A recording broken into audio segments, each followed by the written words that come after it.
여러분 안녕하세요. 이삭의 샘 김이삭 목사입니다. 오늘 말씀은 욥기 26장 9절부터 있는 말씀입니다. 그는 보름달을 가리시고 자기의 구름을 그 위에 펴시며 수면의 경계를 그으시니 빛과 어둠이 함께 끝나는 곳이니라. 그가 꾸짖으신즉 하늘 기둥이 흔들리며 놀라느니라. 그는 능력으로 바다를 잔잔하게 하시며 지혜로 라합을 깨뜨리시며 그의 입김으로 하늘을 맑게 하시고 손으로 날렵한 뱀을 무찌르시나니 보라, 이런 것들은 그의 행사의 단편일 뿐이요 우리가 그에게서 들은 것도 속삭이는 소리일 뿐이니 그의 큰 능력의 우레소리를 누가 능히 헤아리랴. 아멘.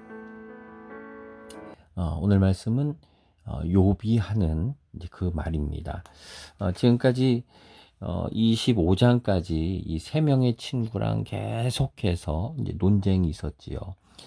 친구들이 8번 얘기를 했어요. 8번 얘기하고 욥도 지금 매번 그때마다 응답을 했었습니다. 근데 이제 끝났어요. 이제는 큰 이제 욥이 이제 길게 응답을 이제 하는 장면이 이제 나오고 이제 한 사람 엘리우라고 하는 사람이 등장해서 이제 마지막 논쟁을 하게 되는 이제 그 장면이 이제 나오게 됩니다. 자, 욥이 이제 마지막으로 친구들한테 이제 응답하는 장면인데 이제 여기에서 이제 이런 말을 하지요.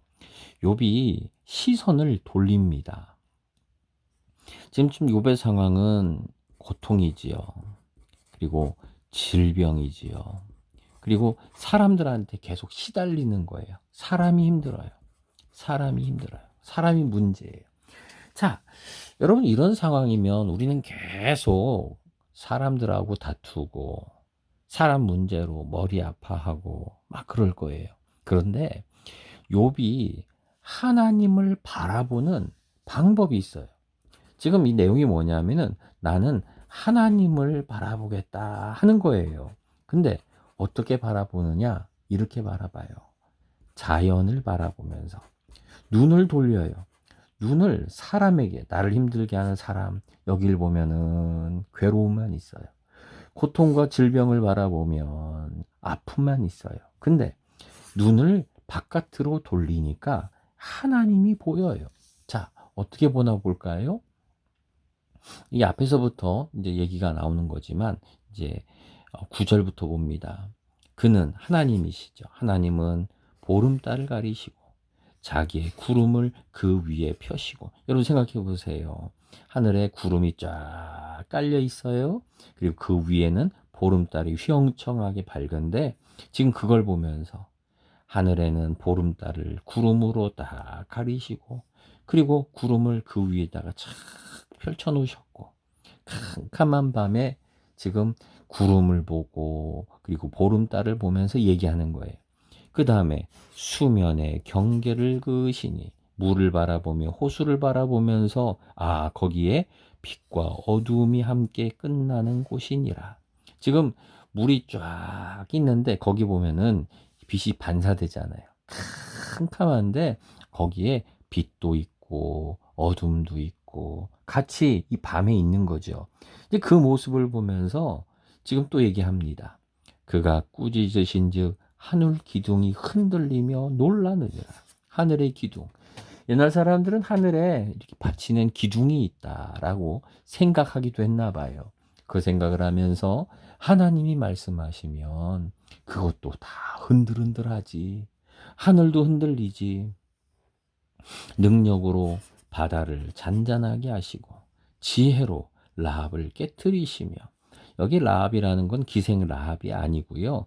이렇게 교만하다, 라합, 오만하다 이런 건데 또 이게 그 괴물을 뜻하기도 합니다. 그래서 성경에서는 하나님을 대적하는 큰 권세들, 그것들을 깨뜨리시고 또는 폭풍우를 깨뜨리시고 이렇게도 해석이 돼요. 그래서 제가 일부러 괄호치고 다른 데서는 폭풍우로 이렇게 보기도 합니다라고 제가 괄호를 쳐놨는데요.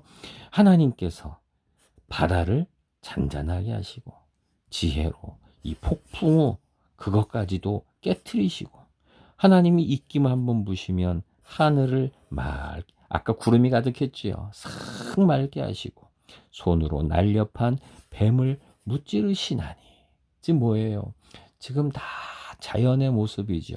캄캄한 밤에 지금 이 보름달과 구름을 바라보고 있고, 그리고 물에 찰랑거리는 것을 보면서 그 수면에 걸려있는 빛과 어둠을 함께 보고, 또 하늘 기둥 하나님이 말씀하시면 흔들릴 이 하늘을 바라보고 바다를 바라보고, 그리고 폭풍우를 또 잔잔케 하시는 그 하나님을 보고, 그리고 전능하신 입김으로 하늘을 맑게 하실 하나님을 바라보고. 이게 뭡니까?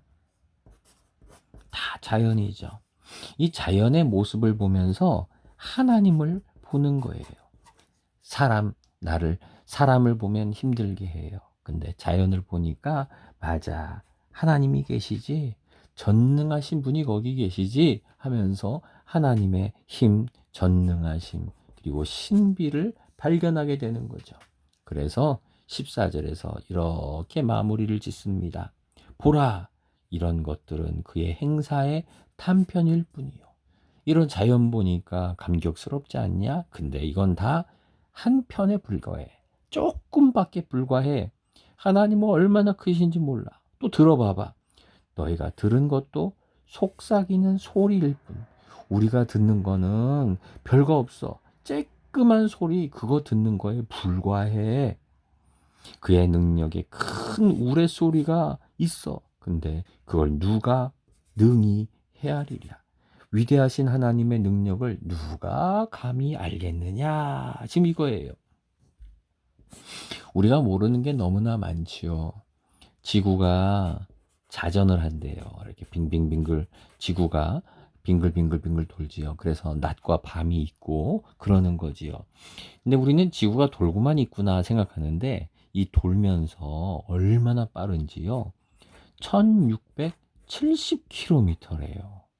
여러분, 빨리 달리는 고속 KTX도 300km 간신히 되거든요. 그런데 1670km로 우리가 서 있는 이 지구가 지금 돌고 있는 거예요. 초속으로 따지면은 30km래요. 1초에 30km로 도는데, 이게 어느 정도냐면은요, 태풍이 아주 센 특급 태풍이 왔을 때 그때 속도가 50m래요. 초속 50m. 근데 지구는요, 초속 30km로 빙글빙글 돌고 있다는 거예요. 그래서 어떤 분은 그렇게 얘기해요. 과학자는 이 지구가 돌고 있는 소리가 들린다면은 우리 귀 고막이요, 터져버릴 거래요. 너무 소리가 크고 얼마나 빠른지 모른대요. 근데 우리는 그거를 느끼지 못하는 거죠. 우리 귀에 안 들리니까 이 소리가 없다고 하는 거지만, 우리 눈에 안 보이니까 이렇게 지구가 빨리 돌고 있고 하나님이 하신다는 걸 우리는 무시하고 있지만, 그러나 눈을 열어서 보게 되면 얼마나 놀라운지. 이건 다 하나님이 하시는 일의 일 단편일 뿐이고, 들어보게 되면은 하나님이 하시는 거 얼마나 큰지 모르는데 우리는 속삭이는 소리밖에 듣지 못한다라고 하는 거죠. 여기 들어있는 게 뭡니까? 바로 하나님에 대한 신뢰지요. 하나님은 전능하십니다. 사람을 보면 실망하지만, 그러나 자연을 보고 하나님이 하신 일을 보니까 나는 하나님이 보입니다 라고 하는 이러한 고백과 신뢰가 들어있는 것을 보게 됩니다. 여러분, 우리 문제가 있을 때 문제를 보지 말고 하나님을 더욱 바라봅시다. 여러분, 힘들고 어려운 일을 만났을 때에 그 일을 보지 말고 눈을 하늘로 돌려서 위대하신 하나님이 하신 이 하늘을, 구름을, 달을, 그리고 호수를, 그것을 한번 바라보세요.